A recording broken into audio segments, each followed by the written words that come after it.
Hello दोस्तों, तो जैसा सभी का डिमांड था कि बजट के ऊपर में एक वीडियो आना चाहिए, तो बजट का ये वीडियो रहेगा। इसमें बजट से रिलेटेड सारी जो हाइलाइट्स हैं, सारे जो इंपॉर्टेंट पॉइंट्स हैं प्रीलिम्स पर्सपेक्टिव से, उसको हम लोग डिस्कस करेंगे। ये जो नोट्स है ये जीएस स्कोर का है, तो ये आपको ध्यान में रखना होगा। जीएस स्कोर के पास सारी क्रेडिट जाएगी, पर एड ऑन इन्फॉर्मेशन ऑब्वियसली मैं अपने साइड से डालूंगा, और वो भी मैं दूसरी वेबसाइट से डालूंगा। ठीक है, तो चलिए कोई बात नहीं, क्रेडिट ऑब्वियसली उनका होगा, पढ़ाने का क्रेडिट मैं ले लूँगा, कोई दिक्कत की बात नहीं है। तो अब बजट हाइलाइट्स में सबसे पहले हम लोग देखेंगे कि आखिर बजट क्या होता है। तो इसके लिए दृष्टि की वेबसाइट पे जाएंगे, फिर इसके बाद यहाँ पे सेक्टर स्पेसिफिक बेसिस पे यहाँ सब कुछ डिस्कस करेंगे। कोई पॉइंट अगर मिस होता है तो कमेंट सेक्शन में ज़रूर मेंशन कर दीजिएगा, जिससे बाकी लोगों की मदद हो जाए। ठीक है, तो ये जो आर्टिकल यहाँ पे दृष्टि की वेबसाइट पे आपको गवर्नमेंट बजटिंग के नाम से मिल जाएगा। ये पूरे डिटेल इन्फॉर्मेशन आपको बजट से रिलेटेड मिलेगा यहाँ पे। ठीक है, पर हम लोग पूरा सारा कुछ डिस्कस नहीं करेंगे, क्योंकि जो इंपॉर्टेंट पॉइंट्स है वही सिर्फ हमें ध्यान में रखना है। पूरा अगर डिस्कशन करेंगे तो ये इकोनॉमी का वीडियो हो जाएगा, तो इसलिए उस पर थोड़ा कंट्रोल करके और हम लोग यहाँ जितना फोकस कर सकते हैं उतना करेंगे। तो चलिए, अब न्यूज़ में क्यों है गवर्नमेंट बजटिंग, तो ऑब्वियसली सीधी सी बात है कि फरवरी में क्या हुआ, तो बजट प्रेजेंट होता है, हम लोग जानते हैं। यूनियन मिनिस्टर ऑफ फाइनेंस के द्वारा ये प्रेजेंट किया जाता है, और उन्होंने बजट 2021 को प्रेजेंट किया पार्लियामेंट में। सेंट्रल थीम क्या है इस बजट का, to ease of living for all citizens. ठीक है, तो ये आपको थीम याद रखना पड़ेगा, क्योंकि स्टेटमेंट फॉर्म में बन सकता है। तो थीम क्या है, तो ease of living for all citizens, और इसके अंतर्गत 3 प्रोमिनेंट थीम्स को इन्होंने बताया है। 3 प्रोमिनेंट थीम्स क्या क्या हैं, तो aspirational India, economic development for all और केयरिंग सोसाइटी। ठीक है, एस्पिरेशनल इंडिया का क्या मतलब है, तो यहाँ पे जो भी सोसाइटी में जो लोग हैं उनको एक बेटर स्टैंडर्ड ऑफ लिविंग दिया जाए। और कैसे दिया जाएगा, तो अगर उनको बेटर एक्सेस टू हेल्थ दिया जाए, बेटर एक्सेस टू एजुकेशन दिया जाए और बेटर जॉब्स दिया जाए, तो इससे पूरी सोसाइटी की डेवलपमेंट होगी। तो ये हो गया पहला पॉइंट। दूसरा है इकोनॉमिक डेवलपमेंट फॉर ऑल। तो इसका कहने का क्या मतलब है, तो यहाँ पे जो हम लोग जानते हैं हमारे प्रधानमंत्री के द्वारा बार बार ये बोला जाता है, सबका साथ सबका विकास सबका विश्वास। तो यही मोटिव को या फिर यही मोटो को फुलफिल करने के लिए इकोनॉमिक डेवलपमेंट के लिए भी काम किया जाएगा। मतलब डिफरेंट सेक्टर्स में यहाँ इन्वेस्टमेंट किया जाएगा गवर्नमेंट के द्वारा, और बहुत सारी स्कीम्स चलाई जाएंगी। तो ये हो गई बात। और लास्ट जो पॉइंट आ जाता है, लास्ट जो थीम है वो है केयरिंग सोसाइटी। ठीक है, केयरिंग सोसाइटी का क्या मतलब हुआ, तो ह्यूमन और कंपैशनेट बेसिस पर जो भी यहाँ पे स्कीम्स होंगे उसका इंप्लीमेंटेशन। और यहाँ मेन फोकस क्या रहेगा, तो मेन फोकस अंत्योदय रहेगा। अब अंत्योदय का मतलब क्या होता है, बहुत बारी आप लोग नाम सुनते होंगे अंत्योदय या अन्न योजना एंड ऑल। तो अंत्योदय का बेसिक मीनिंग होता है the rise of the last person. ठीक है, जो हम लोग हर बारी देखते हैं कि लाइन में सबसे पीछे खड़ा हुआ आदमी, जो हम लोग डायलॉग्स भी सुनते हैं, तो उसी को बोला जाता है अंत्योदय। मतलब जो सबसे पिछड़ा इंसान है उसको भी यहाँ पे बेनिफिट देना, दैट इज अंत्योदय। ठीक है, तो ये हो गया हमारे थीम्स। अब हम लोग थोड़ा कॉन्स्टिट्यूशनल प्रोविजंस देख लेते हैं कि बजट जो है ये कहाँ मेंशन्ड है, और इससे रिलेटेड थोड़ी डिटेल्स देख लेते हैं। अब पूरे कॉन्स्टिट्यूशन के अंतर्गत आपको बजट जो टर्म है वो नहीं मिलेगा। ठीक है, ये आपको ध्यान में रखना होगा। कभी कभी बोल देते हैं स्टेटमेंट के फॉर्म में कि budget as a term is defined in constitution, but नहीं, ऐसा कुछ नहीं है। आपको कॉन्स्टिट्यूशन में, दैट इज हमारे कॉन्स्टिट्यूशन में, आपको यह बजट जो है ये एनुअल फाइनेंशियल स्टेटमेंट के तौर पर मिलेगा, इस नाम से मिलेगा। ठीक है, और ये कौन से आर्टिकल में मैंशन्ड है, तो ये बहुत ज़रूरी है, याद रखिएगा, आर्टिकल 112, दैट इज आर्टिकल 112। ठीक है, तो यही बताता है कि इसमें एनुअल फाइनेंशियल स्टेटमेंट के तौर पर यूनियन बजट को रेफर किया जाएगा, और एक किसी एक साल के लिए होगा, मतलब आने वाले साल के लिए होता है नॉर्मली। ठीक है, तो यही चीज़ बताई गई है कि इसमें एस्टिमेटेड तौर पे जो रिसीट होते हैं और जो गवर्नमेंट के एक्सपेंडिचर होते हैं वो सारी चीज़ें मेंशन होती हैं कि वो फाइनेंशियल ईयर में कितना स्पेंड करने वाले हैं। और हम लोग जानते हैं कि फाइनेंशियल ईयर जो है वो 1 अप्रैल से स्टार्ट होता है करंट ईयर का, और दूसरे ईयर जो आने वाले फॉलोइंग ईयर में 31 मार्च को ये फिनिश हो जाता है। ठीक है, तो ये इतना ध्यान आपको रखना होगा कि गवर्नमेंट की रिसीट मतलब जो उनकी रेवेन्यू है वो, और एक्सपेंडिचर जो खर्च होगा उसको, उसका स्टेटमेंट जो है, उसका लेखा जोखा जो है, यही बजट होता है, यही एनुअल फाइनेंशियल स्टेटमेंट होता है, और इसी को बजट भी कहते हैं। ठीक है, तो इतना डिटेल्स आपको ध्यान में रखना होगा। अब बजट में ऐसा नहीं है कि सिर्फ रेवेन्यू रिसीट्स हो गए और यहाँ पे सिर्फ एक्सपेंडिचर्स हो गए, इसके अलावा भी बहुत सारी चीज़ें होती हैं। ठीक है, अब इसी चीज़ के बारे में बताया गया हुआ है कि इसके अलावा क्या क्या चीज़ें होती हैं। तो रेवेन्यू का एस्टिमेट रहता है, कैपिटल रिसीट का एस्टिमेट रहता है। रेवेन्यू तो वो सारी चीज़ें हो गई जैसे जो कमाई का स्रोत होता है। ठीक है, कैपिटल रिसीट क्या होता है, तो कैपिटल रिसीट उन सारे रिसीट्स को बोलते हैं जिनके द्वारा लाइबिलिटीज़ क्रिएट हो जाए। अब लाइबिलिटी मैंने आपको ऑलरेडी बताया हुआ है, लाइबिलिटी इज़ लोन। ठीक है, तो यही चीज़ यहाँ पे बोली जा रही है कि मान लेते हैं कोई सरकार अगर लोन उठाती है, चाहे वो अपने खुद के डोमेस्टिक पब्लिक से उठाए, या फिर वो बाहर के लोगों से, बाहर की गवर्नमेंट से लेती है, या फिर कहीं और किसी और मतलब फॉरेन गवर्नमेंट के बैंक से लेती है। ठीक है, तो ये सारी चीज़ें इसमें कैपिटल रिसीट में आ जाती हैं। ये बेसिकली लाइबिलिटी क्रिएट करती हैं, तो इसलिए कैपिटल रिसीट उन्हीं रिसीट्स को बोलते हैं जिनके द्वारा लाइबिलिटी क्रिएट हो जाए। ठीक है, इसके अलावा ways and means means to raise revenue, और भी तरीके जो होते हैं रेवेन्यू रेज करने के लिए वो भी बजट में इंक्लूडेड है। एक्सपेंडिचर के एस्टिमेट्स आ जाते हैं इसके अंतर्गत। इसके अलावा एक्चुअल रिसीट और एक्सपेंडिचर आ जाता है किसी भी फाइनेंशियल ईयर के क्लोजिंग पर। और यहाँ पे इसमें ये भी इन्फॉर्मेशन दिया रहता है कि अगर यहाँ कुछ मिसमैच होता है रिसीट और एक्सपेंडिचर में, दैट इज़ यहाँ पे डेफिसिट या सरप्लस होता है, तो उसके रीजंस को भी इसके स्टेटमेंट में मेंशन किया जाता है। इसके अलावा जो इकोनॉमिक और फाइनेंशियल पॉलिसी है जो कमिंग ईयर में इन लोग फॉलो करने वाले हैं, जैसे कोई टैक्सेशन प्रपोजल हुआ या फिर स्कीम्स हो गए या फिर स्पेंडिंग प्रोग्राम हो गया, तो ये सारी चीज़ें भी मेंशन होता है बजट के अंतर्गत। अब जिन लोगों ने बजट स्पीच सुना होगा आपको आइडिया होगा ही कि 2-2.5 घंटे का ये स्पीच होता है और इसमें सारी चीज़ें मेंशन होती हैं। ठीक है, हर एक सेक्टर को एकदम बांट के ये मेंशन करके बताते हैं कि कहाँ पे क्या स्पेंडिंग करना है, कहाँ से क्या पैसे आए हैं, कहाँ पे कोई नई स्कीम है, कोई नई टैक्स प्रपोजल्स हैं, टैक्स जो स्लैब है, स्लैब रेट में कुछ चेंजेस आए हैं या नहीं आए हैं, तो ये सारी चीज़ें की जाती हैं। ठीक है, अब हम लोग देखेंगे कि पार्लियामेंट में ये जो बजट है आखिर ये पास कैसे होता है, ये बजट बनता कैसे है, ये सारी चीज़ें देख लेते हैं। तो यहाँ आपको लक्ष्मीकांत में ये पूरा चीज़ मिल जाएगा स्टेप बाय स्टेप, और वहाँ पे थोड़ा डिटेल एक्सप्लेनेशन मिलेगा। पर हम लोग चूंकि इसको शॉर्ट में कर रहे हैं कवर, तो शॉर्ट में कवर करने के लिए हमें ध्यान रखना होगा कि बजट जो है यह पार्लियामेंट में 6 स्टेजेस से गुजरता है। ठीक है, तो 6 स्टेजेस कौन से हो गए, तो सिर्फ मैं आपको डिस्कशन बताऊंगा, ज़्यादा यहाँ डिटेल में नहीं जाएंगे। प्रेजेंटेशन ऑफ बजट होता है, सबसे पहले प्रेजेंटेशन होता है, और हम लोग जानते हैं कि यह प्रेजेंटेशन 1 फरवरी को शिफ्ट कर दिया गया है। तो चेंजेस जो हुए हैं उसको हम लोग आगे देखेंगे। अब यहाँ पे पहले प्रेजेंटेशन हो गया, प्रेजेंटेशन के बाद जनरल डिस्कशन होता है इस बजट पे। ठीक है, फिर इसके बाद जनरल डिस्कशन जैसे फिनिश होता है तो यहाँ पे डिपार्टमेंटल कमिटीज़ को स्क्रूटनी के लिए भेज दिया जाता है। डिफरेंट डिपार्टमेंट्स जो हैं वो पार्ट्स को, बजट के पार्ट्स को यहाँ पे स्क्रूटनाइज करते हैं, वो चेक करते हैं कि मतलब ये सारी चीज़ें इंप्लीमेंटेबल है या नहीं है, और फिर डिस्कशन के बाद ये सारी चीज़ें हो जाती हैं। फिर इसके बाद voting on demands for grants, जो यहाँ पे पैसे यहाँ पे देने हैं उससे रिगार्डिंग यहाँ वोटिंग होती है, voting on demand for grants होता है, ये प्रोसेस हो गया।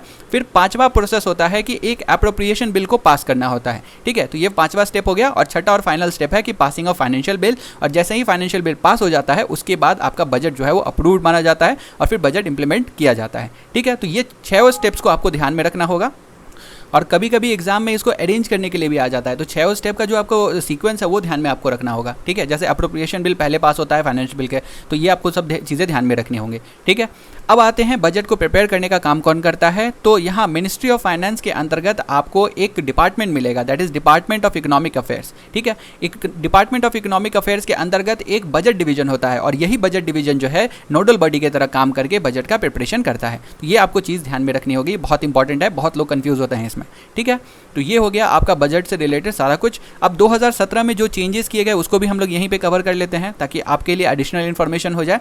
तो 2017 में जो चेंजेस इंट्रोड्यूस किया गया, देखिए पहले क्या होता था, पहले यह मार्च में आपका बजट का प्रेजेंटेशन होता था, अब इसको चेंज कर दिया गया है, और चेंज करके यहाँ पे आप देख सकते हैं 1 फरवरी को इसको कर दिया गया है। ठीक है, पहले मार्च में नहीं, मतलब बेसिकली फरवरी के आखिरी दिन होता था, तो यही चीज़ बताई जा रही है कि earlier it was presented on the last working day of February, मतलब 28 फरवरी 29 फरवरी को किया जाता था, पर इसको 1 महीना एडवांस कर दिया गया और इसको फरवरी में कर दिया गया, 1 फरवरी को प्रेजेंट होता है। ठीक है, और इसके मतलब ऐसा नॉर्मल कन्वेंशन है जो फॉलो किया जाता है, ऐसा कोई रूल नहीं है, पर नॉर्मल कन्वेंशन फॉलो किया जाता है कि बजट के 1 दिन पहले इकोनॉमिक सर्वे आ जाता है। इकोनॉमिक सर्वे भी हम लोग कवर करेंगे। ठीक है, तो ये पहला चेंज आ गया। इसके अलावा यहाँ पे 2017 में रेलवे बजट और जनरल बजट को मर्ज कर दिया गया था, तो ये भी आपको ध्यान में रखना होगा। और साथ के साथ पहले प्लान और नॉन प्लान एक्सपेंडिचर हुआ करता था, तो अब सिर्फ एक्सपेंडिचर होता है, दोनों को मर्ज कर दिया गया है। ठीक है, तो ये भी पॉइंट आपको ध्यान में रखना होगा। तो 3 चेंजेस 2017 में हुए थे।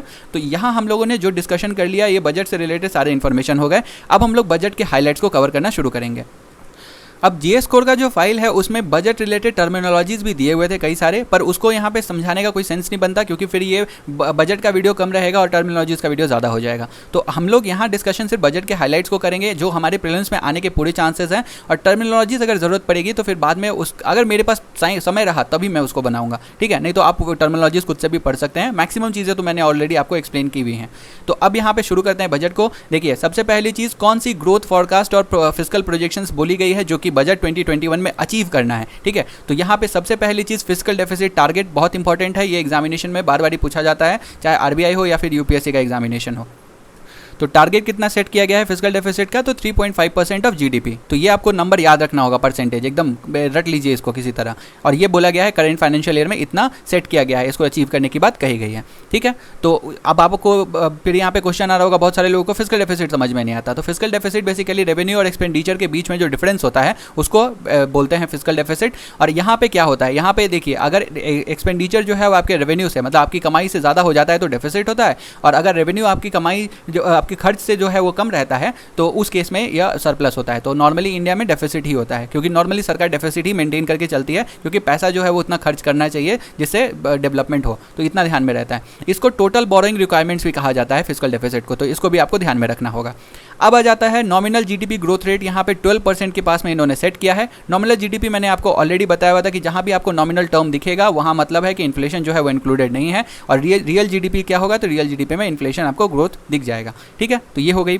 अब इसके बाद ओवरऑल जीडीपी ग्रोथ रेट क्या यहाँ पे फॉरकास्ट किया गया था 2021 में, कोविड के पहले ही आया था, हम लोग जानते हैं। तो यह इस कारण से जो भी टारगेट है यहाँ पे सेट किया हुआ, पता नहीं वो अचीव होगा या नहीं होगा, वो तो हमें नेक्स्ट ईयर पता चलेगा जब नेक्स्ट ईयर इकोनॉमिक सर्वे आएगा। पर जो टारगेट सेट किया गया है वो आपको ध्यान में रखना है। तो इकोनॉमिक सर्वे में बोला गया कि 6 से 6.5% तक का target overall GDP growth rate देखना है 2020 से लेकर 21 में। अब हम लोग ऑलरेडी देख सकते हैं कि -23% का यहाँ पे नेगेटिव टेरिटरी में देखा गया है जीडीपी का, तो अब वो पता नहीं अचीव होगा या नहीं होगा, तो वो तो आगे की चीज़ है। ठीक है, तो जो हमारा टारगेट बजट में दिया गया है और सर्वे में दिया गया है वो आपको ध्यान में रखना है, 6 से 6.5%। ठीक है, अब आ जाती है बात, बोला जा रहा है यहाँ पे कि अगर इंडिया को ग्रोथ रेट को यहाँ पे मेंटेन करके रखना है, फास्ट जीडीपी ग्रोथ रेट को बनाए रखना है, और 5 ट्रिलियन इकोनॉमी टारगेट जो इंडिया ने किया हुआ है उसको हमें अचीव करना है, तो उसके लिए यहाँ इंडिया को ज़रूरत है कि 1.4 ट्रिलियन डॉलर्स का यहाँ इन्वेस्टमेंट करना होगा इंफ्रास्ट्रक्चर के एरिया में। ठीक है, तो ये हो गया हमारा ग्रोथ फॉरकास्ट और फिजिकल प्रोजेक्शंस। अब हम लोग वापस से आ जाते हैं 3 प्रोमिनेंट थीम्स पे। तो यहाँ पे इन्होंने बजट का सेंट्रल थीम मेंशन नहीं किया है, तो वो आपको ध्यान में रखना होगा, it is ease for living और फॉर ऑल सिटीजन्स, ये ध्यान में रखिएगा। 3 प्रोमिनेंट थीम्स हम लोगों ने देख लिया था, aspirational India, economic development for all और केयरिंग सोसाइटी। एस्पिरेशनल इंडिया में मैंने आपको बता दिया था कि किस तरीके से बेटर स्टैंडर्ड ऑफ लिविंग के तरफ आगे बढ़ने की कोशिश की जा रही है, और ये कैसे होगा, तो जितने भी ऑल सेक्शंस ऑफ सोसाइटी हैं उनको better access to health, education और बेटर जॉब्स देना होगा, तभी जाके ये अचीव हो पाएगा। इकोनॉमिक डेवलपमेंट फॉर ऑल में मैंने आपको बता दिया था कि प्राइम मिनिस्टर बार बार ये इंडिकेट करते आए हैं, सबका साथ, सबका विकास, सबका विश्वास। तो इसके लिए यहाँ पे क्या होगा, तो यहाँ बेसिकली गवर्नमेंट का सपोर्ट तो रहेगा ही, साथ के साथ यहाँ पे प्राइवेट सेक्टर का भी यहाँ पे सपोर्ट की बात कही जा रही है, जिससे क्या होगा, प्राइवेट सेक्टर जैसे ही यहाँ पे सपोर्ट में आएंगे, जैसे पीपीपी मॉडल में बहुत सारी चीज़ें इंप्लीमेंट होंगी, तो हायर प्रोडक्टिविटी और ग्रेटर एफिशिएंसी को इंप्लीमेंट किया जा पाएगा। ठीक है, तो ये आपको ध्यान में रखना है। अब केयरिंग सोसाइटी का क्या मतलब, मैंने आपको समझा दिया कि केयरिंग सोसाइटी कैसे बनेगा, तो ह्यूमन और कंपैशनेट बनना होगा हमारी सोसाइटी को, और यहाँ फोकस क्या रहेगा, तो अंत्योदय के ऊपर में फोकस रहेगा। अंत्योदय का मीनिंग मैंने आपको समझा दिया कि the rise of the last person. ठीक है, तो यही मीनिंग होता है। तो ये हो गया डिस्कशन। अब हम लोग यहाँ तीनों चीज़ें जो देखी हैं, तीनों जो थीम्स हैं, तीनों थीम्स में हम लोग बांट के सारी चीज़ें देखेंगे। बेसिकली 3 थीम्स के अंतर्गत हमें सेक्टर वाइज यहाँ पे हमें डिस्कशन करना है। तो एस्पिरेशनल इंडिया में सबसे पहला जो टॉपिक रहेगा वो है agriculture, irrigation and rural development. तो इस सेक्टर के विकास के लिए यहाँ पे 16 पॉइंट एजेंडा को बनाए जाने की बात कही जा रही है, जिससे फार्मर का जो इनकम है डबल करने की बात यहाँ पे बोली गई है 2022 तक, तो इसको सपोर्ट किया जा सके। तो इसके लिए कौन से स्टेप्स लिए जाएंगे इस फील्ड में या इस सेक्टर में, तो सबसे पहले यहाँ अडॉप्शन ऑफ मॉडल लॉज को यहाँ इंप्लीमेंट किया जाएगा। तो यहाँ अडॉप्शन क्या क्या किया जा सकता है, तो जो यहाँ पे 3 चीज़ें बताई हैं इसको आपको ध्यान में रखना होगा। Model agricultural land leasing act 2016, इसमें चेंजेस किए जाएंगे या फिर इसको अडॉप्ट किया जाएगा। Model agricultural produce and live stock marketing promotion and facilitation act 2017, तो इसको भी यहाँ पे अडॉप्ट करने की बात कही जा रही है। Model agricultural produce and live stock contract farming and services promotion and facilitation act 2018, तो इन तीनों मॉडल लॉज को इंप्लीमेंट किया जाएगा और यहाँ पे स्टेट्स गवर्नमेंट के द्वारा इसको इन्फोर्स किया जाएगा। तो ये ध्यान में आपको रखना है। हम लोग जानते हैं कि एग्रीकल्चर क्या है, तो एग्रीकल्चर एक स्टेट सब्जेक्ट है, ये आपको ध्यान में रखना है। अब देखिए, हम लोग जानते हैं कि शेड्यूल 7 में आपको मिल जाएगा यूनियन लिस्ट, स्टेट लिस्ट और कंकरेंट लिस्ट। अब आप मुझे कमेंट सेक्शन में ये बताइए कि कौन सा आर्टिकल इन्वॉल्व है इस चीज़ से रिलेटेड। ठीक है, स्टेट सब्जेक्ट हम लोग यहाँ पे ट्रीट कर रहे हैं एग्रीकल्चर को, तो कॉन्स्टिट्यूशन का कौन सा आर्टिकल इन्वॉल्व है यहाँ पे, तो वो भी आपको पता होना चाहिए, क्योंकि सिर्फ शेड्यूल आप जानेंगे तो काम नहीं चलेगा ना, तो एक्स्ट्रा चीज़ें भी थोड़ी पता होनी चाहिए। तो ये हो गया आपका अडॉप्शन ऑफ मॉडल लॉज। अब इसके बाद आता है वाटर सिक्योरिटी। वाटर सिक्योरिटी हम लोग जानते हैं कि इंडिया में वाटर डेफिशिएंसी काफ़ी ज़्यादा है कुछ एक एरियाज़ में, तो इस कारण से जो जहाँ भी यहाँ पे वाटर स्ट्रेस का इशू है, तो वहाँ हमें वाटर सिक्योरिटी प्रोवाइड करनी होगी। और बजट में बोला गया है कि यहाँ 100 वाटर स्ट्रेस डिस्ट्रिक्ट्स में यहाँ वाटर सिक्योरिटी प्रोवाइड करने का काम किया जाएगा। तो ये आपको नंबर ध्यान में रखना होगा, 100 डिस्ट्रिक्ट्स में यहाँ पे वाटर स्ट्रेस डिस्ट्रिक्ट जो होंगे वहाँ पे वाटर सिक्योरिटी का फंक्शंस प्रोवाइड किया जाएगा। ठीक है, अब वो कैसे होगा, तो वो जल जीवन मिशन वगैरह वो सबका इंप्लीमेंटेशन किया जाएगा, उसके लिए आपको ध्यान में रखना होगा। जल जीवन मिशन मैंने ऑलरेडी डिस्कस किया हुआ है स्कीम्स वाले सीरीज़ में, तो आप उसको देख सकते हैं। ठीक है, इसके बाद आ जाता है सोलर पंप्स अंडर कुसुम स्कीम। ठीक है, तो यहाँ पे भी फार्मर को सपोर्ट करने की ही बात कही जा रही है। तो पहली चीज़ आपको पता होना चाहिए कि कुसुम स्कीम क्या है। तो कुसुम स्कीम का फुल फॉर्म होता है, इसको पीएम कुसुम स्कीम भी बोलते हैं, तो इसका फुल फॉर्म होता है प्रधानमंत्री किसान ऊर्जा सुरक्षा एवं उत्थान। योजना, ठीक है। तो ये हो गया पूरा, इसका नाम याद रखिएगा, किसान ऊर्जा सुरक्षा एवं उत्थान योजना, ठीक है। यह ministry of new and renewable energy के द्वारा इसको इंप्लीमेंट किया जाता है। और इसके अंतर्गत क्या होता है, तो इसके अंतर्गत जो है सोलर ग्रिड पंप्स को रूरल एरियाज़ में प्रमोट किया जाता है और फार्मर्स को एक तरीके से सपोर्ट दिया जाता है, जिससे वो मतलब अपना पैसा जो है, जैसे वो क्या करेंगे, वो पंप्स वगैरह इस्तेमाल करते हैं, तो उसको पंप्स वगैरह में इस्तेमाल करने में इलेक्ट्रिसिटी का इस्तेमाल होता है, तो वो पैसा एक तरीके से वो बचा सकते हैं। और साथ के साथ यहाँ रिन्यूएबल एनर्जी का यूज़ भी हो जाता है, फ़ायदा हो जाता है उनको। तो यही चीज़ आपको ध्यान में रखना है कुसुम स्कीम से रिलेटेड। और इसके बारे में यहाँ एक्स्ट्रा चीज़ जो बजट में बोली गई है कि अब यहाँ पे 20 लाख फार्मर्स को यहाँ बोला जाएगा, उनको एक तरीके से प्रमोट किया जाएगा कि वो स्टैंड अलोन सोलर पंप्स को इस्तेमाल करें। सोलर पंप्स यहाँ पे ऑब्वियसली सोलर एनर्जी पे चलने का काम करेगा। तो 20 लाख तो टारगेट हो गया यहाँ पे, जिनको यहाँ स्टैंड अलोन सोलर पंप्स दिया जाएगा सेटअप करने के लिए। इसके अलावा 15 लाख फार्मर्स और होंगे यहाँ पे इसी के अंतर्गत, जिनको यहाँ पे मतलब अपने वो फार्म को वो सोलराइज करेंगे, जिससे उनकी कनेक्टिविटी जो है ग्रिड कनेक्टेड पंप सेट्स का इस्तेमाल ईजिली कर पाएँ। कहने का मतलब हुआ कि 20 लाख फार्मर्स को तो यहाँ स्टैंड अलोन सोलर पंप्स मिल ही रहा है, साथ के साथ 15 लाख फार्मर्स जो ग्रिड कनेक्टेड पंप सेट्स को इस्तेमाल कर रहे हैं उनको भी यहाँ पे बोला जाएगा कि वो अपना पंप को सोलर सेट को सोलराइज करें मतलब ऑब्वियसली सोलर बेस्ड एनर्जी पर चलाएं। तो ये जो चीज़ें होने वाली है यह कुसुम स्कीम के अंतर्गत होगी। तो ये भी बजट में मेंशन्ड है, तो ये ध्यान में रखिएगा। देखिए बजट में मेंशन जो स्कीम्स होते हैं वो सुपर इंपॉर्टेंट होते हैं, तो इसको भी आपको ध्यान में रखना है। इसके बाद सस्टेनेबल यूज़ ऑफ फर्टिलाइजर्स के बारे में बोला जा रहा है। तो इसमें बोला गया है कि बजट में जितने भी काइंड ऑफ फर्टिलाइजर्स हैं, जिसमें आप ट्रेडिशनल ऑर्गेनिक फर्टिलाइजर या फिर इनोवेटिव फर्टिलाइजर्स, सभी को सस्टेनेबल मैनर में यूज़ करने की बात कही जा रही है। इसमें एक बैलेंस्ड अप्रोच मेंटेन करने की बात कही जा रही है, जिससे ऑब्वियसली सॉइल हेल्थ जो है वो बेटर हो पाए, यहाँ पे ये जो भी प्रोडक्शन है उस पर ज़्यादा इम्पैक्ट ना पड़े। और ज़्यादा फर्टिलाइजर का यूज़ से भी कभी कभी यहाँ पे होता है कि वाटर भी ज़्यादा इस्तेमाल हो जाता है, तो इस कारण से आपको ध्यान में रखना होगा। साथ के साथ वाटर पॉल्यूशन को भी रोकने के लिए भी सस्टेनेबल अगर फर्टिलाइजर का यूज़ किया जाए तो उसको भी कंट्रोल किया जा सकता है। तो ये भी एक फोकस हो गया, ये भी मेंशन किया हुआ है, तो इसको ध्यान में रखना है। और ऑल काइंड्स ऑफ फर्टिलाइजर इसमें इंक्लूडेड है, ये ध्यान में रखिएगा। ट्रेडिशनल ऑर्गेनिक भी है और जो इनोवेटिव फर्टिलाइजर्स हैं तो वो भी सारे इंक्लूडेड हैं, ठीक है। और ये याद जरूर रखिएगा कि कुसुम स्कीम का इंप्लीमेंटेशन यहाँ पे ministry of new and renewable energy के द्वारा किया जाता है, ठीक है, ये ध्यान रखिएगा। इसके बाद नेक्स्ट पॉइंट है डेवलपमेंट ऑफ फॉरवर्ड लिंकेजेस। तो फॉरवर्ड लिंकेजेस में बेसिकली जब फार्मर को बेचना होता है मार्केट में, तो उससे रिलेटेड बातचीत कही जा रही है। तो इससे रिलेटेड यहाँ पे बोला जा रहा है कि वेयर हाउसेज को जियो टैग किया जाएगा, ठीक है, जिससे वेयर हाउसेज का लोकेशन एक तरीके से 100% पता चल पाए। तो ये भी प्रपोजल दिया गया है बजट के अंतर्गत। और साथ के साथ यहाँ पे वेयर हाउसेज को सेटअप भी किया जाएगा, ठीक है। और यह सेटअप कैसे किया जाएगा, तो ऑलरेडी एक नॉर्म यहाँ पे एग्जिस्ट करता है, warehouse development and regulatory authority, that is WDRA के द्वारा। और यहाँ पे इसके थ्रू ही इनके नॉर्म्स को फॉलो करते हुए ही यहाँ पे ब्लॉक लेवल और तालुक लेवल पे वेयर हाउसेज का सेटअप किया जाएगा। और सेटअप जो किया जाएगा इसमें इन्वेस्टमेंट कैसे होने वाला है, तो वायबिलिटी गैप फंडिंग के थ्रू होगा, जो कि सेंट्रल गवर्नमेंट करेगी। अब मैंने आपको वायबिलिटी गैप फंडिंग भी पढ़ाया हुआ है, मैंने आपको बताया हुआ है कि इसमें गवर्नमेंट सपोर्ट दिया जाता है और इसमें कुछ पार्ट जो है कोई भी प्रोजेक्ट का उसका कंस्ट्रक्शन कॉस्ट को बियर किया जाता है। तो गवर्नमेंट जैसे 10% या 20% पेमेंट करेगी और बाकी जो भी 80% या 70% जो भी पैसे बचते हैं वो या तो स्टेट गवर्नमेंट उठाती है, नहीं तो वो PPP मॉडल में प्राइवेट से इन्वेस्टमेंट किया जाता है उसके अंतर्गत, ठीक है। तो वायबिलिटी गैप फंडिंग में यही है कि गवर्नमेंट एक स्मॉल अमाउंट बियर करती है। तो ये आपको ध्यान में रखना होगा, क्योंकि वायबिलिटी गैप फंडिंग के बारे में और भी ज़्यादा मेंशन है बजट के डॉक्यूमेंट में।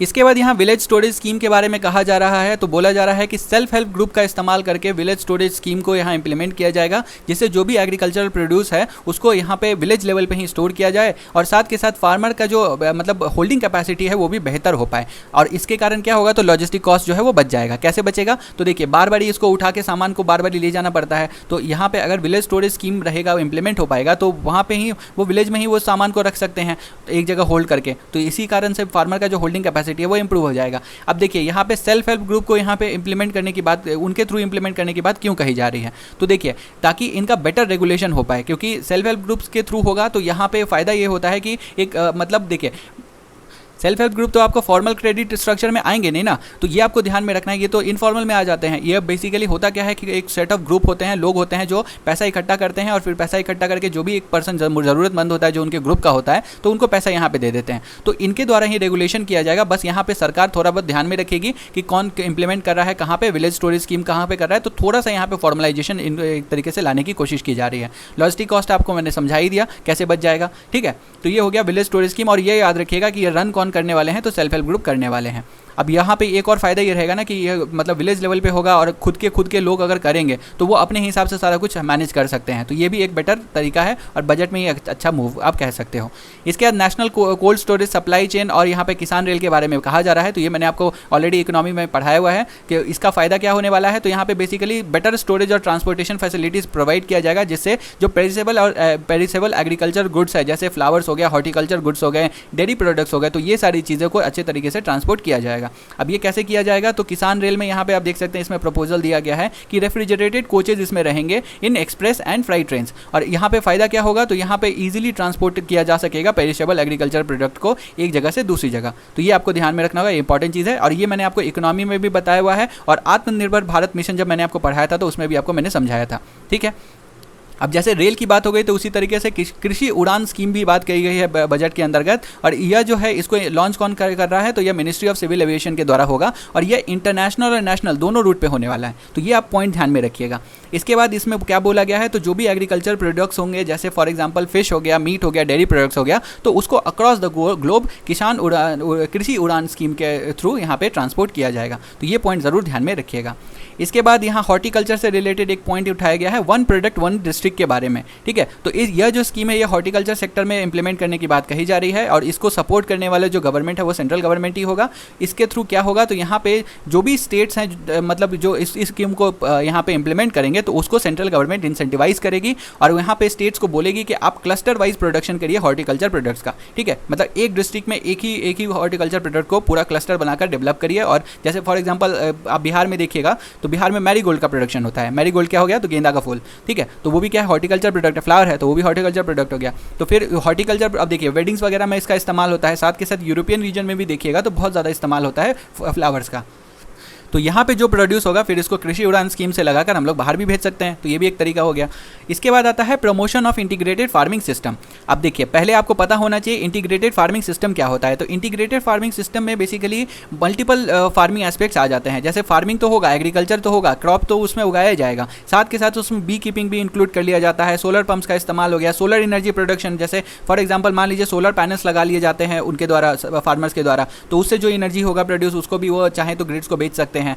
साथ के साथ यहाँ पे मतलब जीरो बजट नेचुरल फार्मिंग भी आ जाता है, तो इसको हम लोग अभी बाद में देखेंगे। पहले इंटीग्रेटेड फार्मिंग से रिलेटेड जो बताया गया है उसको देखते हैं। तो यहाँ बोला जा रहा है promotion of integrated farming system और यह स्पेशली रेन फेड एरियाज में होगा। रेन फेड एरियाज का मतलब क्या हुआ, जहाँ पे जो फार्मिंग है वो 100% मानसून डिपेंडेंट है। तो यहाँ पे इस एरियाज को, जिस एरिया में रेन फेड एरियाज हैं जहाँ मतलब मानसून के कारण कई बार क्या होता है प्रॉब्लम्स क्रिएट हो जाते हैं, सूखा पड़ता है, क्रॉप्स डिस्ट्रॉय होने लगते हैं, तो वहाँ के फार्मर्स को क्या होता है, फार्मर्स को नुकसान होने लगता है। तो इस तरह के वेगरीज ऑफ मानसून और अनसीजनल रेन से बचाने के लिए यहाँ इंटीग्रेटेड फार्मिंग को प्रमोट किया जाएगा इन सारे एरियाज़ में। और इसमें क्या होने वाला है मैंने आपको ऑलरेडी समझा दिया कि इसमें बी कीपिंग वगैरह और मतलब एक अलग अलग सोर्स रहेगा यहाँ पे फार्मर्स के पास, जिससे वो नॉन क्रॉपिंग सीजन में अपना जो है पेट पाल सकें।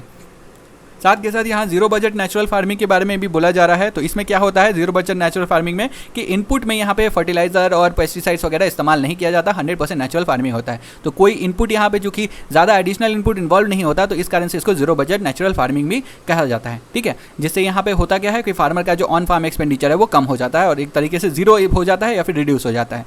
तो ये पॉइंट आप इसको ध्यान में रखिएगा। इसके बाद बजट में एक और प्रपोजल दिया गया है कि यहाँ पे नेगोशिएबल वेयर हाउसिंग रिसीट्स को स्ट्रेंथन किया जाएगा, जिससे इसको इंटीग्रेट किया जा सके ई-नाम के साथ। ठीक है, ई-नाम क्या है, इलेक्ट्रॉनिक नेशनल एग्रीकल्चर मार्केट, और इसमें हम लोग ऑलरेडी पढ़ चुके हैं, आपको पता भी होगा। जुलाई वाले मैंने आपको स्कीम्स में भी ये करवाया हुआ है। तो उसमें आपको मैंने बताया था कि यह बेसिकली एक नेटवर्क क्रिएट करेगा जो एपीएमसीज को लिंक करने का काम करेगा, जिससे फार्मर्स जो है वो डिफरेंट एरियाज में अपने सामान को, प्रोडक्ट को पहुंचा सके और बेच सकें। ठीक है, तो आखिर ये नेगोशिएबल वेयर हाउसिंग रिसीट क्या होता है ये भी आपको पता होना चाहिए। तो ये जो negotiable warehouse receipt system है यह लॉन्च किया गया था 2011 में, और यहाँ पे आप देख सकते हैं कि ministry of consumer affairs, food and public distribution के द्वारा किया गया था।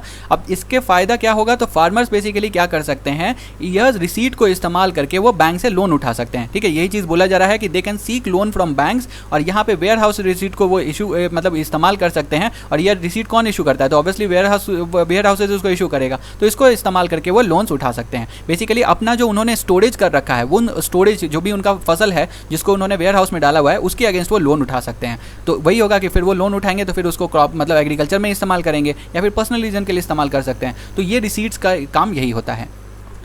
इसके बाद बात आ जाती है एग्रीकल्चरल क्रेडिट की। तो एग्रीकल्चर क्रेडिट बजट में यहाँ पे प्रपोज किया गया है कि एग्रीकल्चर क्रेडिट को और भी ज़्यादा स्ट्रेंथन किया जाएगा, ठीक है। और ये कैसे होगा, तो यहाँ पे जो नाबार्ड की, हम लोग जानते हैं कि नाबार्ड के द्वारा ही यहाँ पे फाइनेंस प्रोवाइड किया जाता है एग्रीकल्चर के अंतर्गत, तो नाबार्ड की जो रीफाइनेंसिंग कैपेसिटी है उसको और भी ज़्यादा एक्सपैंड किया जाएगा। और यहाँ पे 15 लाख करोड़ का टारगेट सेट किया गया है कि इतना अमाउंट जो है ये एग्रीकल्चर क्रेडिट के तौर पर दिया जाएगा। तो ये टारगेट जो है या फिर ये जो अमाउंट है इसको आपको ध्यान में रखना होगा। अब यहाँ देखिए एग्रीकल्चर क्रेडिट दो तरीके से होता है, फॉर्मल सोर्सेज और इनफॉर्मल सोर्सेज। फॉर्मल सोर्सेज आप जानते हैं कि बैंक्स हो गया, बैंक्स के थ्रू क्रेडिट जो मिलता है वो फॉर्मल हो जाता है, और इनफॉर्मल में मनी लेंडर्स हो गए, रिलेटिव्स हो गए, तो ये सब चीज़ें आ जाती हैं। तो यहाँ पे गवर्नमेंट जो है वो फोकस कर रहा है कि फॉर्मल जो यहाँ पे सोर्स है क्रेडिट का उसके ऊपर फोकस किया जाएगा और 15 लाख करोड़ का यहाँ अमाउंट दिया जाएगा, ठीक है। इसके अलावा यहाँ पे एक और चीज़ क्रेडिट के अंतर्गत बोली गई है कि यहाँ जो भी एलिजिबल बेनिफिशियरीज होंगे जो कि पीएम किसान के अंतर्गत एलिजिबल होंगे उनको केसीसी स्कीम के अंतर्गत कवर किया जाएगा और उनको भी क्रेडिट दिया जाएगा। तो ये आपको ध्यान में रखना है कि सारे एलिजिबल बेनिफिशियरीज को यहाँ पीएम किसान के अंतर्गत जो होंगे उनको पैसा दिया जाएगा, ठीक है। अब आ जाते हैं live stock and animal husbandry के अंतर्गत। तो यहाँ बजट ने प्रपोज किया गया है कि यह फुट एंड माउथ डिजीज को एलिमिनेट करेंगे और ब्रुसेलोसिस को भी एलिमिनेट करेंगे इन कैटल, ठीक है। अब मैंने आपको बताया हुआ था, पूछा हुआ भी था क्वेश्चन कि फुट और माउथ डिजीज और ब्रुसेलोसिस किसके कारण होता है।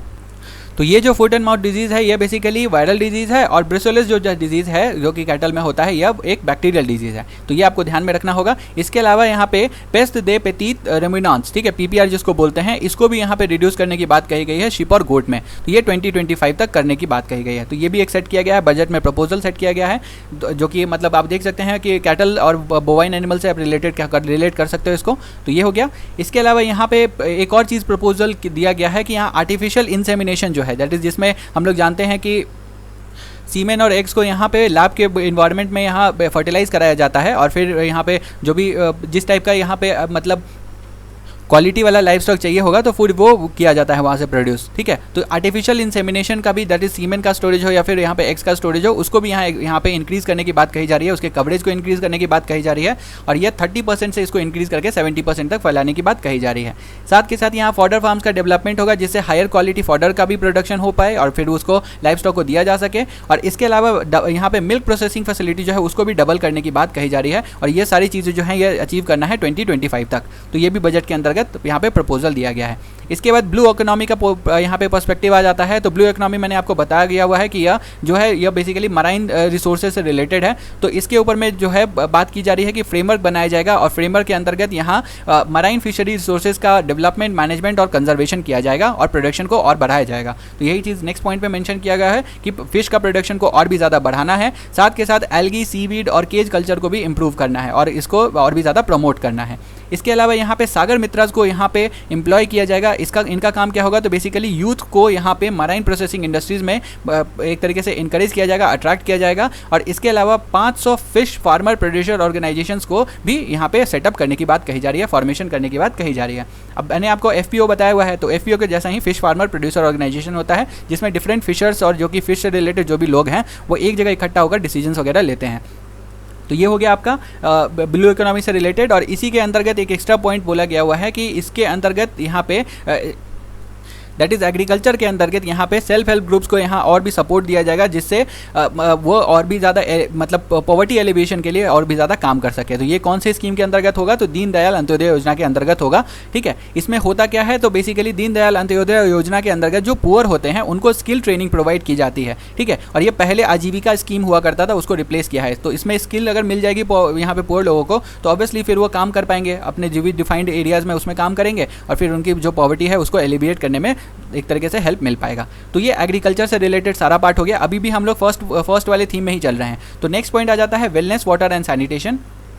तो इस पॉइंट के अंतर्गत कहा जा रहा है कि अब हॉस्पिटल्स को टियर 2 और टियर 3 सिटीज़ में भी सेटअप किया जाएगा अंडर पीपीपी मॉडल, ठीक है, पब्लिक प्राइवेट पार्टनरशिप मॉडल के अंतर्गत सेटअप किया जाएगा। और सरकार यहाँ पे असिस्टेंस कैसे प्रोवाइड करेगी, तो वायबिलिटी गैप फंडिंग के थ्रू प्रोवाइड करेगी। तो ये मैंने आपको ऑलरेडी बताया हुआ है वायबिलिटी गैप फंडिंग क्या होता है, ठीक है। इसके अलावा इसका जो यहाँ पे सेटअप किया जाएगा, इसमें प्रायोरिटी जो है वो एस्पिरेशनल डिस्ट्रिक्ट्स को दी जाएगी, ठीक है। एस्पिरेशनल डिस्ट्रिक्ट्स भी मैंने आपको समझाया हुआ है क्या होता है, ठीक है। तो इसलिए ये सब चीज़ें मैं आपको बार बार एक्सप्लेन नहीं कर रहा हूँ।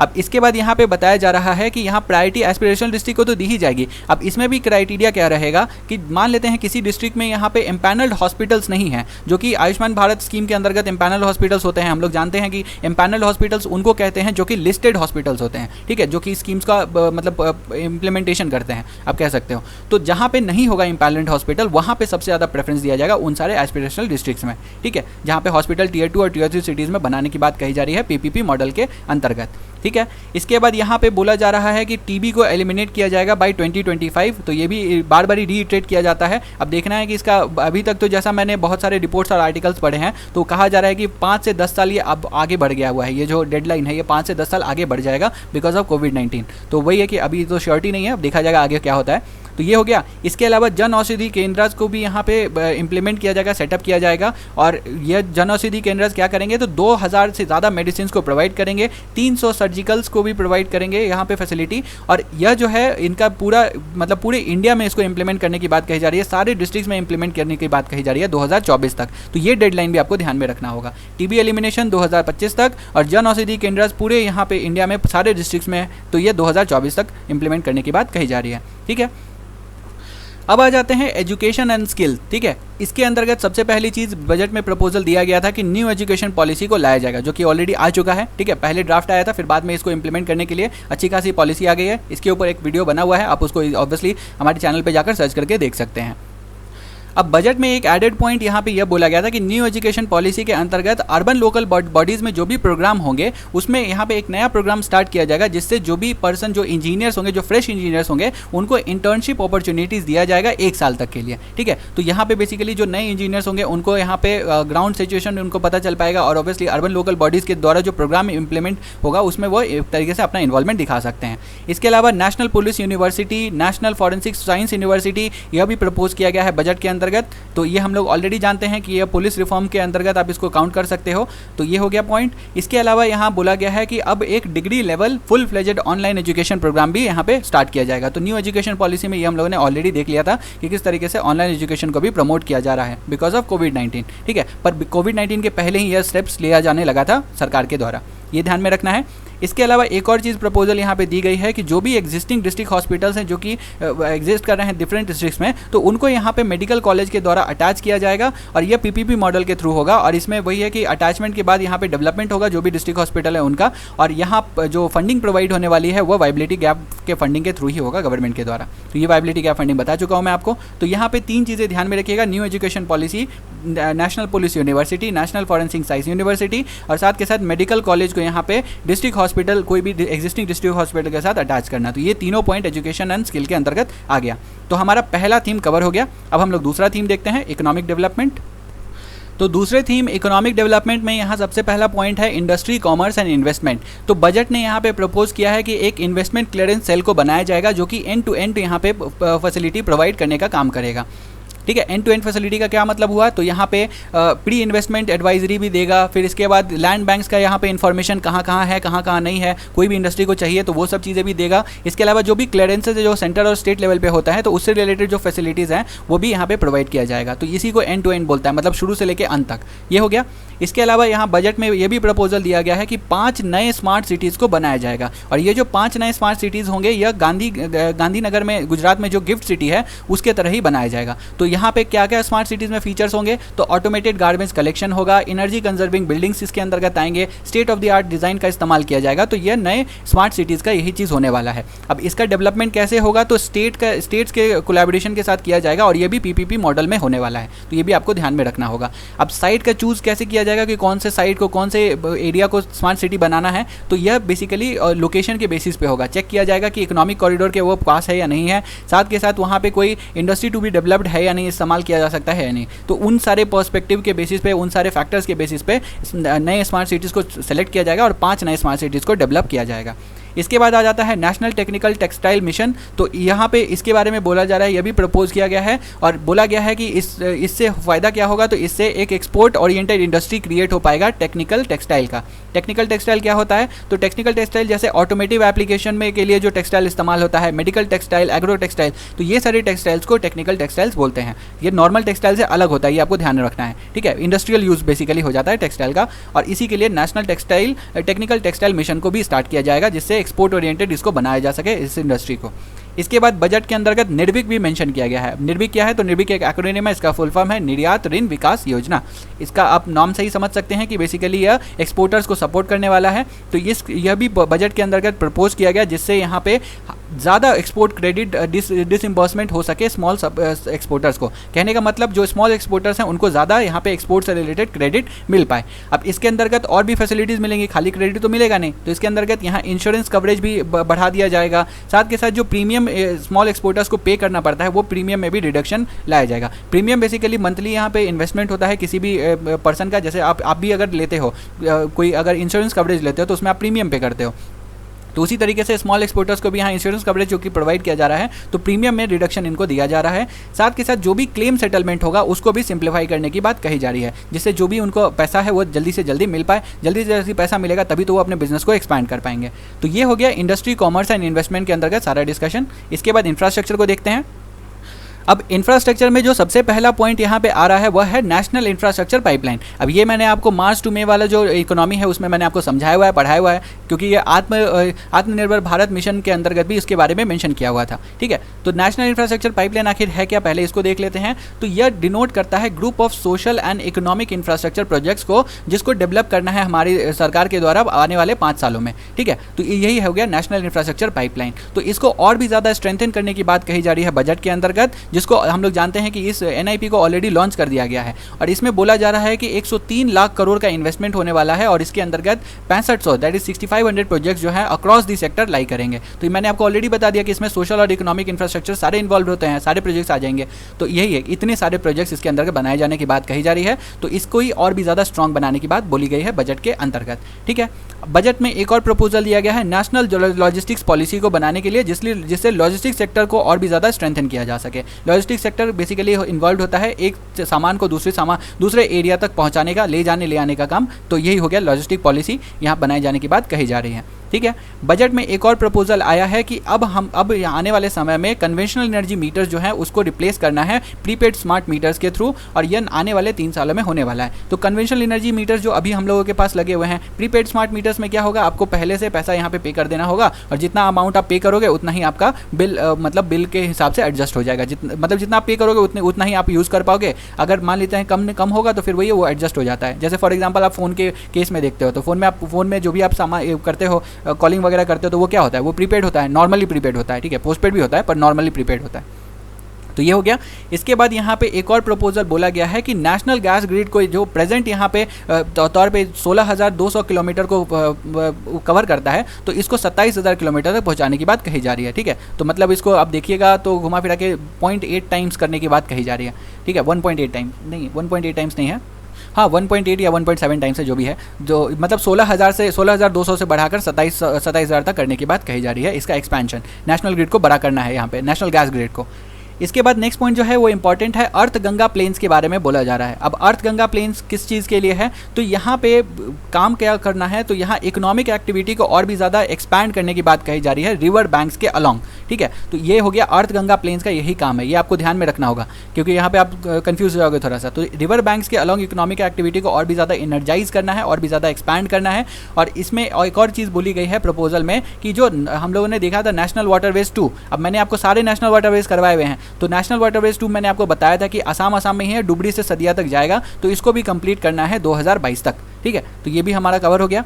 इसके बाद यहाँ बजट के अंतर्गत एक और प्रपोजल दिया गया है कि ताकि हम लोग सोलर पावर को और भी बेहतर तरीके से हार्नेस कर पाए, तो उसके लिए इंफ्रास्ट्रक्चर को बिल्ड किया जाएगा, और यह जो इंफ्रास्ट्रक्चर है ये रेलवे ट्रैक के आसपास में बिल्ड किया जाएगा, ठीक है। जो आसपास का एरिया होता है वहाँ पे सोलर पावर को प्रोड्यूस किया जाएगा और उसको इस्तेमाल भी किया जाएगा। ऑब्वियसली रेलवे के ऑपरेशंस के लिए तो नहीं कर सकते हैं, पर हाँ लाइटिंग वगैरह के लिए और वो सारी चीज़ों के लिए इस्तेमाल किया जा सकता है। ये हो गया। इसके अलावा यहाँ पे एक और प्रपोजल दिया गया है कि इस बजट में कि 150 और ट्रेन्स को यहाँ पे पीपीपी मॉडल पे चलाया जाएगा, पब्लिक प्राइवेट पार्टनरशिप मॉडल पे चलाया जाएगा। तो रेलवे रिफॉर्म्स के बारे में भी हम लोगों ने देखा था, जब मैंने आपको न्यूज़ एनालिसिस करवाया था तो उस टाइम पे समझाया था। तो अभी हो सकता है शायद जून से लेकर अगस्त वाला जो मैगजीन है उसको हम लोग कवर करेंगे, तो उसमें आपको ये जो रेलवे वाला रिफॉर्म है उसको भी बताया जाए कि प्राइवेटाइजेशन जो करने की बात कही गई है। इसके बाद पॉइंट आ जाता है न्यू इकोनॉमी का। तो यहाँ पे बोला जा रहा है कि नए टेक्नोलॉजीज़ को एसिमुलेट करना, इस्तेमाल करना और गवर्नेंस आइडियाज़ को इम्प्लीमेंट करना। तो इससे रिलेटेड क्या क्या चीज़ें हैं, नई नई चीज़ें क्या आने वाली हैं। तो बजट में प्रपोजल दिया गया है कि एक पॉलिसी यहाँ पे बनाया जाएगा जो कि प्राइवेट सेक्टर को इनेबल करेगा, प्राइवेट सेक्टर को कहेगा या फिर उनको बोला जा सकता है कि प्रमोट करेगा, जिससे वो डेटा सेंटर पार्क्स को पूरी कंट्री में सेटअप करें। अब डेटा सेंटर पार्क्स को सेटअप करने का बेनिफिट क्या होगा, तो यहाँ पे डेटा को इस्तेमाल किया जा सकेगा। साथ के साथ हम लोग जानते हैं, हम लोग चाह रहे हैं कि जितना भी डेटा है वो हमारी कंट्री के बाहर ना जाए, तो इसलिए यहाँ पे ये भी करने की कोशिश की जा रही है डेटा सेंटर पार्क्स के थ्रू। तो ये चीज़ हो गया। और साथ के साथ यहाँ सरकार भी इस्तेमाल कर पाएगी डेटा सेंटर पार्क्स को, जो भी डेटा कलेक्ट होगा उससे असेसमेंट वगैरह और बेटर इंप्लीमेंटेशन कर पाएगी स्कीम्स का। तो यहाँ पे वही है कि प्राइवेट सेक्टर को इन्वॉल्व करने की बात कही जा रही है। इसके अलावा fibre to the home that is FTTH connections को भी प्रोवाइड किया जाएगा भारत नेट के अंतर्गत। और यहाँ पे कहा जा रहा है कि 1 लाख ग्राम पंचायत को कवर करने किया जाएगा इस साल में। ठीक है, ऑलरेडी बहुत सारे ग्राम पंचायत कवर हो चुके हैं, तो इस साल में 2020 से लेकर 2021 तक 1 लाख और ग्राम पंचायत को कवर किया जाएगा। बजट में एक और प्रपोजल दिया गया है national mission on quantum technologies and application के लिए। तो यह क्यों होगा, तो यह बेसिकली कंप्यूटिंग, कम्युनिकेशन और साइबर सिक्योरिटी के फील्ड में काम करेगा और इसके लिए यहाँ पे 8000 करोड़ का कॉर्पस दिया गया है। तो बेसिकली हम लोग अपना जो प्रेजेंस है ICT के टेक्नोलॉजी में, तो उसमें और भी ज़्यादा अपना इन्वॉल्वमेंट बढ़ाने वाले हैं। क्वांटम टेक्नोलॉजी को इस्तेमाल करेंगे, एप्लीकेशंस को यहाँ पे यूज़ करेंगे, जिससे साइबर सिक्योरिटी बेटर हो पाए, कम्युनिकेशन बेटर हो पाए, कंप्यूटिंग अच्छा हो पाए। तो ये सारी चीज़ें बोली गई हैं। ये वाला पॉइंट ऑलरेडी यहाँ पे रिपीटेड है, तो इसको हम लोग नहीं करेंगे कवर।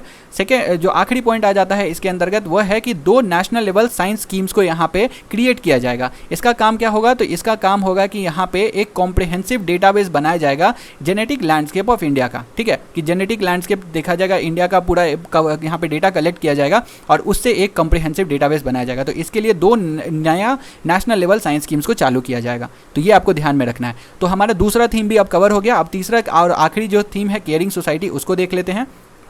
तो केयरिंग सोसाइटी के अंतर्गत सबसे पहला पॉइंट आ जाता है वुमेन एंड चाइल्ड और सोशल वेलफेयर। ठीक है, तो इसके अंतर्गत बजट में प्रपोजल दिया गया है कि अब मैनुअल स्कैवेंजिंग को 100% यहाँ पे डू अवे कर दिया जाएगा। और ये कैसे किया जाएगा, तो अब सीवर लाइंस जो है उसके अंतर्गत नई टेक्नोलॉजी को इस्तेमाल करके ऑटोमेटेड क्लीनिंग की जाएगी। ठीक है, अब ऑटोमेटिकली अगर वो क्लीन हो जाएगा सीवर लाइंस, तो यहाँ पे मैनुअल स्कैवेंजिंग की जरूरत ही नहीं पड़ेगी। तो बजट में ये प्रपोजल दिया गया है।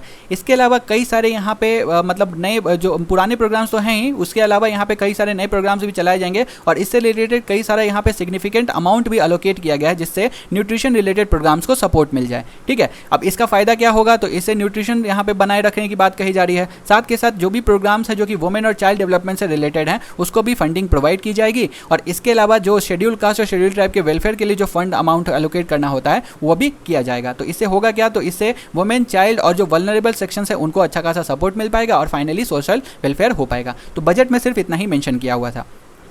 अब नेक्स्ट पॉइंट आता है कल्चर एंड टूरिज्म के लिए। तो कल्चर एंड टूरिज्म जो है, ये वाला पोर्शन थोड़ा गौर से देखिएगा। इसके अंदर 5 नए अनाउंसमेंट्स किए गए हैं। तो पहला हो गया Indian institute of heritage and conservation.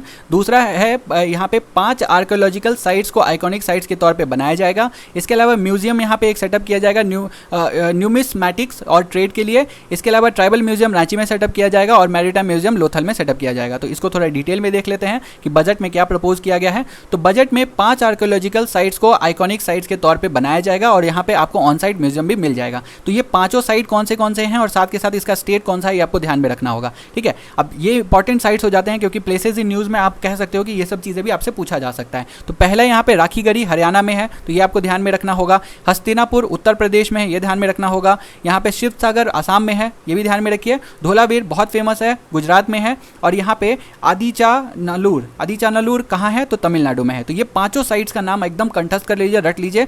अगर आपसे पूछ लिया जाता है तो आप यहाँ पे हो सकता है कि अगर नहीं पढ़ोगे तो फंस जाओगे। तो ये पॉइंट आपको ध्यान ध्यान में रखना है, 5 आर्कोलॉजिकल साइट्स को आइकॉनिक साइट्स के तौर पे बनाया जाएगा, वहाँ पे ऑन साइट म्यूजियम भी रहेगा। इसके बाद मैंने नेक्स्ट पॉइंट आपको बताया था कि यहाँ पे एक म्यूजियम भी बनाया जाएगा और यह म्यूजियम जो रहेगा नुमिस्मैटिक एंड ट्रेड के ऊपर में रहेगा। तो नुमिस्मैटिक बेसिकली क्या होता है, तो यह होता है study and collection of currency, और यह जो करेंसी है कॉइन्स के फॉर्म में, टोकन्स के फॉर्म में, पेपर मनी के फॉर्म में या डिफरेंट अदर फॉर्म्स में हो सकता है। तो यह जो म्यूजियम होगा नुमिस्मैटिक और ट्रेड के, ये कहाँ पे ओपन किया जाएगा, तो ओल्ड मिल्ट बिल्डिंग इन कोलकाता। तो ये भी आपको इसका लोकेशन ध्यान में रखना होगा। इसके अलावा मैंने आपको ट्राइबल म्यूजियम इन रांची ये भी बता दिया, इसको भी यहाँ पे सेटअप किया जाएगा और गवर्नमेंट के द्वारा इसको सपोर्ट किया जाएगा, ठीक है। इसके अलावा यहाँ पे इन्होंने मेंशन नहीं किया है, एक Indian institute of heritage and conservation, इसके बारे में भी बोला गया है, ये भी बनाया जाएगा। और लास्टली यहाँ पे मैंने आपको बताया था कि मैरीटाइम म्यूजियम लोथल में बनाया जाएगा, ये भी प्रपोज किया गया है। और लोथल हम लोग जानते हैं कि हड़प्पन एज का मैरीटाइम साइट है, और यह कहाँ पे है, तो यह अहमदाबाद के पास लोकेटेड है। तो यहाँ पे यह जो प्रपोजल दिया गया है कि यह म्यूजियम सेटअप किया जाएगा, यह मिनिस्ट्री ऑफ शिपिंग के द्वारा होगा। तो ये भी पॉइंट आपको ध्यान रखना है। अब कल्चरल टूरिज्म से रिलेटेड इतना जो पॉइंट है, इसको आप बार बार ही देख लीजिएगा, एक बार ही हो सके तो अपना खुद का नोट्स बना के रिवाइज कर लीजिएगा, क्योंकि बहुत इंपॉर्टेंट पॉइंट है ये।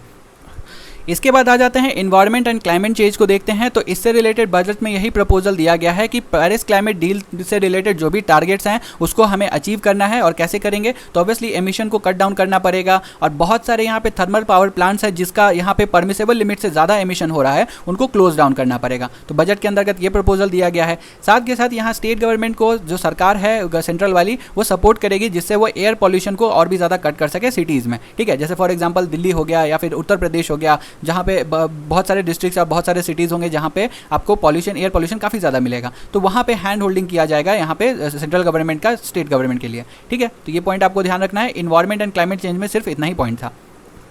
अब आ जाती है बात गवर्नेंस की। तो गवर्नेंस में यहाँ बोला गया है कि इंडिया जो है वो G20 की प्रेसिडेंसी उन्होंने लिया है, और यह 2022 में G20 की प्रेसिडेंसी की जाएगी, ठीक है। अब प्रेजेंट ईयर में प्रेसिडेंसी किसके पास थी, ये आप मुझे कमेंट सेक्शन में बता दीजिए G20 की। तो अब यहाँ पे आ जाता है कि यह 2022 में ही क्यों कर रहा है इंडिया इसको, मतलब प्रेसिडेंसी ले रहा है, होस्ट कर रहा है। तो यह इसलिए क्योंकि 2022 में हमारा 75th एनिवर्सरी रहेगा इंडिपेंडेंस डे का, ठीक है। मतलब बेसिकली इंडिपेंडेंस का 75th एनिवर्सरी रहेगा, तो इस कारण से। और इसके लिए यहाँ पे बजट के अंतर्गत 100 करोड़ का यहाँ पे जो कॉर्पस है वो भी एलोकेट किया गया है, जिससे इस इवेंट की प्रिपरेशन चालू की जा सके। तो ये भी आपको ध्यान में रखना होगा।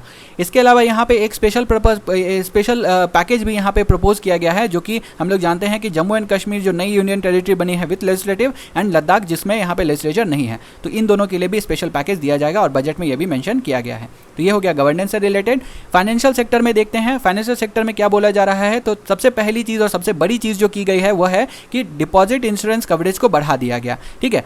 तो और यहाँ पे वही है कि डिपॉजिटर्स को फ़ायदा होगा, और यह किसके अंतर्गत किया गया है, बेसिकली डिपॉजिटर को कौन यह इंश्योरेंस देता है, तो deposit insurance and credit guarantee corporation के द्वारा, दैट इज DICGC के द्वारा दिया जाता है, जो कि RBI की एक सब्सिडरी है। तो ये अमाउंट को कितना इंक्रीज़ किया गया है, तो पहले 1 लाख हुआ करता था, अब यह 5 लाख कर दिया गया है पर डिपॉजिटर, ठीक है। तो अब ये अमाउंट आपको कब मिलेगा, तो कोई भी अगर बैंक जो है वो स्ट्रेस में आ जाती है और वो बैंक क्लोज हो जाती है, तो उस केस में पर डिपॉजिटर को 5 लाख रुपये अब मिलेगा, पहले 1 लाख रुपये ही मिलता था। तो यही काम है ये deposit insurance and credit guarantee corporation का। और यहाँ पे बैंक क्या करती है, बैंक इनको यहाँ पे कुछ एक प्रीमियम देती है, जिससे वो इंश्योरेंस कवरेज प्रोवाइड करते हैं। तो यही तरीका है। इसके बाद आ जाता है यहाँ एक और प्रपोजल दिया गया है, जिससे कोऑपरेटिव बैंक्स को यहाँ पे और भी ज़्यादा स्ट्रेंथन किया जाएगा। और यह स्ट्रेंथन कैसे किया जाएगा, तो बेसिकली बैंकिंग रेगुलेशन एक्ट के अंतर्गत अमेंडमेंट करके। अब कोऑपरेटिव बैंक्स क्या होते हैं, तो कोऑपरेटिव बैंक्स मैंने आपको ऑलरेडी बताया हुआ है कि यह रिटेल या कमर्शियल बैंकिंग सर्विसेज प्रोवाइड करते हैं, पर यह कोऑपरेटिव बेसिस पे प्रोवाइड करते हैं। तो यही होता है, थोड़ा सा डिफरेंस यही आ जाता है। इसके बाद यहाँ पे एक और प्रपोजल दिया गया है कि गवर्नमेंट क्या करेगी, गवर्नमेंट ऑफ इंडिया यहाँ पे IDBI बैंक के अंतर्गत जो भी बैलेंस होल्डिंग्स है उसको यहाँ पे सेल ऑफ कर देगी, खत्म कर देगी, जिससे वो होगा क्या कि IDBI जो है 100% प्राइवेटाइज हो जाएगी। और यहाँ पे गवर्नमेंट किनको बेचने वाली है, तो यह प्राइवेट, रिटेल या फिर इंस्टीट्यूशनल इन्वेस्टर्स को देगी, और यह स्टॉक एक्सचेंज पर डाल के करेगी, ठीक है। तो स्टॉक्स यहाँ पे खरीद लेंगे और फिर वहीं पे IDBI basically private entity 100% convert हो जाएगा। तो यहाँ पे जो बैलेंस होल्डिंग्स है उसकी बात कही जा रही है। इसके बाद हम लोगों ने इकोनॉमी वाले सेक्शन में ऑलरेडी कवर किया हुआ है credit guarantee trust for medium and small enterprises, जिसको CGTMSE बोला जाता है। तो ये हम लोगों ने ऑलरेडी पढ़ा हुआ है इसके बारे में। तो इस कारण से आप देख सकते हैं इसका प्रपोजल भी किया गया है, जिससे यहाँ पे जो एंटरप्रेन्योर्स है, जो MSME के हैं, उनको अच्छा खासा सबऑर्डिनेट डेट मिल जाए। अब देखिए सबऑर्डिनेट डेट मैंने आपको पढ़ाया हुआ है, आपको मैंने ये CGTMSE भी पढ़ाया हुआ है, तो अब इसको मैं इसलिए रिपीट नहीं कर रहा हूँ यहाँ पे, ठीक है। तो ये पॉइंट आपको ध्यान में रखना है। अब प्राइवेटाइजेशन ऑफ LIC भी, यह भी प्रपोजल दिया गया था कि यहाँ पे जैसे एयर इंडिया और बाकी सारे जो है कंटेनर कॉर्पोरेशन ऑफ इंडिया, इन सभी चीज़ों को प्राइवेटाइज किया जा रहा है, उसी तरीके से LIC को भी प्राइवेटाइज करने की बात उठाई गई है। अब आ जाते हैं सबसे इंपॉर्टेंट एरिया पे, टैक्सेशन सिस्टम। टैक्सेशन सिस्टम में क्या क्या चेंजेस किए गए हैं? तो सबसे पहली चीज़, अब पैन जो है ये ऑनलाइन अलॉट हो जाएगा और ये आधार डिटेल्स के बेसिस पे हो जाएगा। तो अब यहाँ पे कोई भी डिटेल एप्लीकेशन आपको पैन के लिए देने की जरूरत नहीं है, आधार के बेसिस पे आपको ऑनलाइन पैन मिल जाएगा। ठीक है, साथ के साथ यहाँ पे कुछ एक यहाँ पे और भी मॉडिफिकेशंस किए गए हैं जिससे जीएसटी पेइंग जो है, मतलब जो टैक्स पेइंग है उसको और भी ज़्यादा सिंप्लीफाई किया जा सके। तो यहाँ पे जीएसटी को क्या फाइन ट्यून किया गया है ये देख सकते हैं यहाँ पे। तो यहाँ 4 चीज़ें गई हैं। एक सिंप्लीफाइड रिटर्न फ्रॉम 1 अप्रैल 2020। तो एक सिंप्लीफाइड रिटर्न अब फाइल करना पड़ेगा। तो कैसे कर सकते हैं? तो SMS based filing for nil return, मतलब मान लीजिए कि कोई रिटर्न आपका है ही नहीं तो उसको आप एसएमएस के थ्रू कर सकते हो। रिटर्न प्री फाइलिंग भी कर सकते हो। इसके अलावा improved input tax credit flow भी यहाँ पे किया जाएगा। इसका फ़ायदा क्या होगा? तो अगर यहाँ पे improved input tax credit flow अगर होता है तो जो भी यहाँ पे कंपनीज़ हैं या फिर इंडस्ट्रीज़ हैं उनके पास पैसा रहेगा, रिटर्न जो आ जाएगा उसको इस्तेमाल करके प्रोडक्शन में कर सकते हैं। इसके बाद यहाँ पे एक centralise system for e invoices in GST होगा। सेंट्रलाइज सिस्टम का फायदा क्या होगा? तो एक ही जगह से सारा डेटा वो है डेसिमेट हो जाएगा, ये फायदा मिलेगा। और अगर इनको इस्तेमाल भी करना है तो इस्तेमाल करने के भी यहाँ पे जो भी इनवॉइसेज हैं उसको एक जगह से सेंट्रलाइज सिस्टम से इस्तेमाल किया जा सकता है। तो यहाँ पे बेसिकली जो भी स्कीम्स होंगे उसका इंप्लीमेंटेशन आसानी तरीके से हो पाएगा। इसके अलावा जो भी टैक्स पेयर्स होंगे उनको आधार बेस्ड वेरिफिकेशन किया जा सकता है, जिससे डमी यूनिट्स होंगे उसको वीड आउट किया जा सके, मतलब हटाया जा सके। तो ये कैसे होगा? तो देखिए आधार तो एक पर्सन को एक ही मिलेगा ना, तो इसलिए यहाँ पे मतलब मल्टीपल डमी यूनिट्स नहीं क्रिएट हो पाएंगे। तो ये भी एक अच्छी चीज़ है।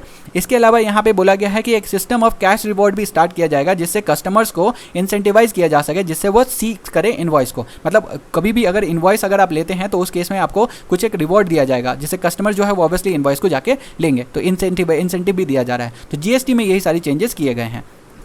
इसके बाद आ जाता है टैक्स स्लैब में क्या चेंजेस किया गया है। तो बजट में यहाँ पे प्रपोज किया गया है एक नया टैक्सेशन स्लैब। ठीक है, और यह taxation slab basically income tax payment के लिए होता है, हम लोग जानते हैं। तो हमें सिर्फ नया वाला याद रखना है, पुराने वाले से कंपेयर मत करिएगा, नहीं तो आप कंफ्यूज हो जाइएगा। तो यहाँ पे नया वाला इनकम टैक्स रेट क्या है? तो देखिए 5 लाख से लेके 7.5 लाख तक का अगर आपका इनकम रेंज है तो आपको 10% टैक्स रेट देना पड़ेगा। 7.5 लाख से लेके 10 लाख तक का है तो 15%, 10 से 12.5 लाख तक का है तो 20% और 12.5 से 15 लाख तक का है तो 25% देना पड़ेगा।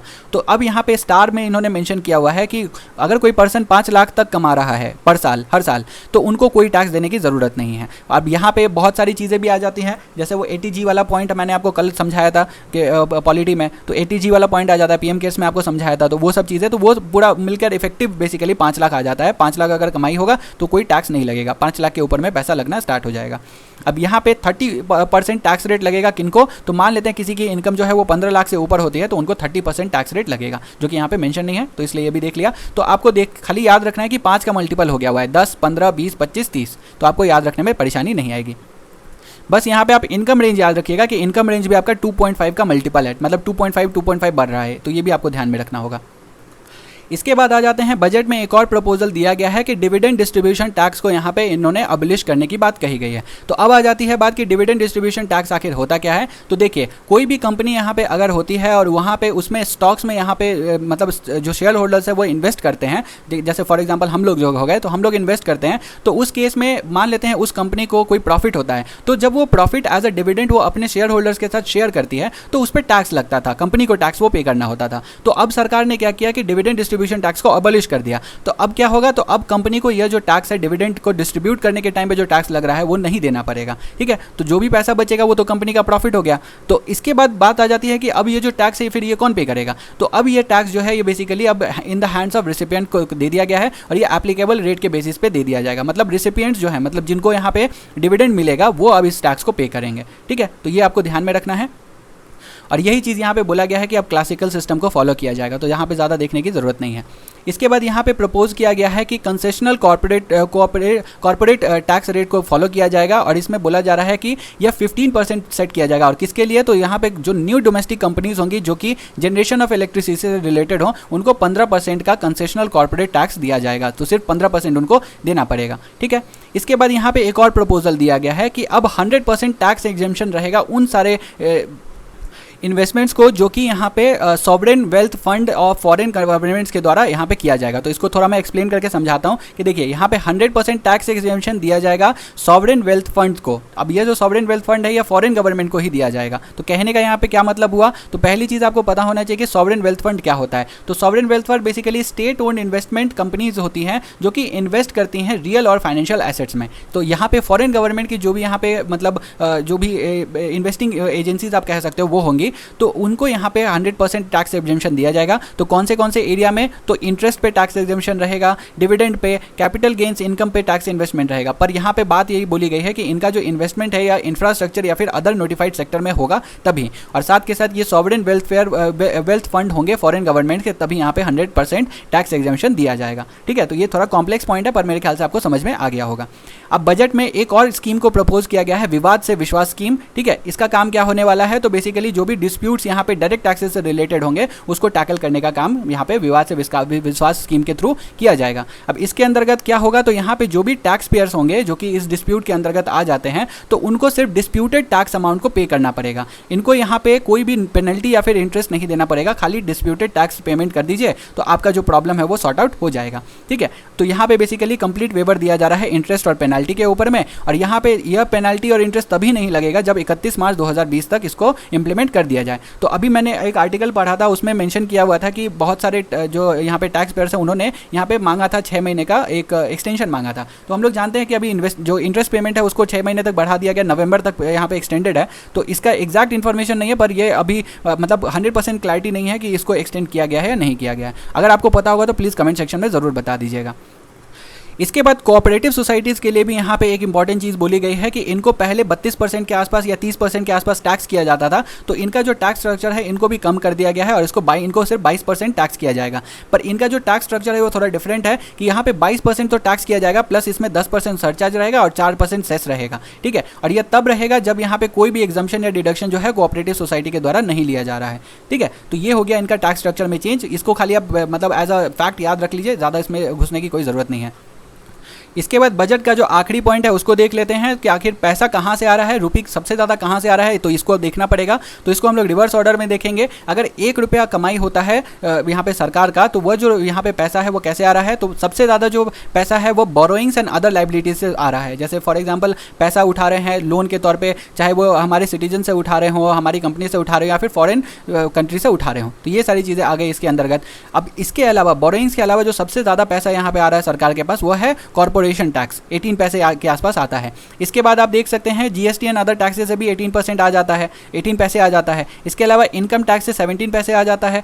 ठीक है, तो ये आप कह सकते हो कि ये तीसरे पोजीशन पे है, क्योंकि सेकंड पोजीशन पे तो टाई है, तो तीसरे पोजीशन पे इनकम टैक्स से पैसा आता है। इसके अलावा नॉन टैक्स रेवेन्यू से 10 पैसे आ रहे हैं। फिर आप इसके बाद देख सकते हैं यूनियन एक्साइज ड्यूटी से 7 पैसे आ रहे हैं, नॉन डेट कैपिटल रिसीट से 6 पैसे और फाइनली कस्टम से 4 पैसे। तो ये टोटल ब्रेकअप हो गया कि पैसा सरकार के पास कहाँ से आ रहा है। सबसे ज़्यादा बोरोइंग और अदर लाइबिलिटी से, और उसके बाद कॉर्पोरेशन टैक्स से आ रहा है। तो ये आपको ध्यान में रखना होगा। इसके बाद अब आता है कि पैसा सबसे ज़्यादा स्पेंड कहाँ हो रहा है, तो ये भी देखना पड़ेगा। तो सबसे ज़्यादा जो पैसा स्पेंड हो रहा है सरकार के द्वारा वो स्टेट के शेयर में और उनके टैक्सेस और ड्यूटीज़ के शेयर में जा रहा है, जो उनको एक तरीके से रीइंबर्स करना होता है या फिर देना होता है। तो ये चीज़ हो गई, तो 20 पैसे के आसपास दिया जा रहा है। इसके बाद नेक्स्ट कौन सा आ जाता है, तो इंटरेस्ट पेमेंट्स, जो कि हम लोगों ने बोरोइंग लिया है तो उसको भी तो पे करना होता है, तो उससे रिलेटेड यहाँ पे तो 18 पैसे के आसपास दिया जा रहा है। इसके बाद आप देख सकते हैं सेंट्रल सेक्टर स्कीम्स में भी यहाँ पे पैसे 13 पैसे के आसपास जा रहा है। ठीक है, तो यहाँ पे भी सरकार का अच्छा खासा इन्वेस्टमेंट है। और ये याद रखिएगा कि सेंट्रल सेक्टर स्कीम में ज़्यादा पैसा जा रहा है in comparison to centrally sponsored scheme. ठीक है, ये तो बट ऑब्वियस है क्योंकि यहाँ पे 100% यहाँ पे जो पैसा है वो सेंट्रल गवर्नमेंट उठाती है, इस कारण से ही। ठीक है, इसके बाद आ जाता है कि finance commission and other transfers के अंतर्गत 10 पैसे जा रहे हैं, अदर एक्सपेंडिचर के अंतर्गत भी 10 पैसे जा रहे हैं। सेंट्रली स्पॉन्सर्ड स्कीम में, जो कि हम लोग जानते हैं कि इसमें स्टेट और यूटीज जो है वो सेंट्रल गवर्नमेंट के साथ मिलकर फंड करते हैं, तो इसमें 9 पैसे जा रहे हैं। इसके अलावा डिफेंस में 8 पैसे जा रहे हैं, सबसे बड़ा एरिया आप देख सकते हैं यहाँ पे कंट्रीब्यूट हो रहा है, मतलब one of the highest contribution है। इसके अलावा सब्सिडी में 6 पैसे जा रहे हैं और पेंशन में 6 पैसे जा रहे हैं। तो ये टोटल ब्रेकअप हो गया आपका कि सरकार का पैसा कहाँ पे खत्म हो रहा है। तो ये वीडियो जो है अराउंड 1 घंटे का होने वाला है, पर पूरा बजट हम लोगों ने इसमें डिस्कस कर लिया है। एक एक छोटे छोटे पॉइंट्स भी हम लोगों ने डिस्कस कर लिया है। पूरा ये 6-7 पेजेस का डॉक्यूमेंट था, इसको हम लोगों ने कवर कर लिया और मैंने अपने साइड से कोशिश किया है कि आपको पूरा एक्सप्लेनेशन दे दूँ। अब पहले जो 8-10 मिनट थे उसमें तो हम लोगों ने सिर्फ बजट के बारे में पढ़ा था, तो घुमा फिरा के ये 40 मिनट का वीडियो है जिसको आपको फिनिश करना है जल्दी से। और मुझे नहीं लगता कि प्रीलिम्स में इससे ज़्यादा कहीं से और आने वाला है। तो बजट से अगर क्वेश्चन बनेगा तो सिर्फ इसी एरिया से बनेगा, और मैंने अपने साइड से जितना ऐड ऑन करना था, जितनी भी चीज़ें एक्सप्लेन करनी थी, वो सारी चीज़ें बता दी हैं। फिर भी कमेंट सेक्शन में आप बता दीजिएगा अगर कोई पॉइंट मेरे से छूट जाता है तो अब आप हमारा जो टेलीग्राम चैनल है टिप्स फॉर यूपीएससी ज्वाइन कर लीजिएगा। आशीष अमन ऑफिशियल ये मेरा पर्सनल चैनल है, इसको ज्वाइन कर लीजिएगा। यहाँ पे आपको प्रीलिम्स पर स्टफ बहुत सारा कुछ मिल जाएगा। साथ के साथ अभिनव सर का भी ऑफिशियल चैनल है, वो आपको डिस्क्रिप्शन में लिंक मिल जाएगा, वहाँ पे क्लिक करके ज्वाइन कर सकते हैं। तो चलिए अब हम लोग नेक्स्ट वीडियो में मिलते हैं। मैं सर्वे का भी वीडियो बनाऊंगा, मैंने आपको जैसा प्रॉमिस किया है, पर हो सकता है क्योंकि मुझे वो पढ़ना पड़ेगा पहले अच्छे तरीके से, तभी जाके मैं उसको बना पाऊंगा। बजट के लिए भी मुझे अच्छा खासा मेहनत करना पड़ा है। तो चलिए अब नेक्स्ट वीडियो में मिलते हैं। So thank you so much for watching.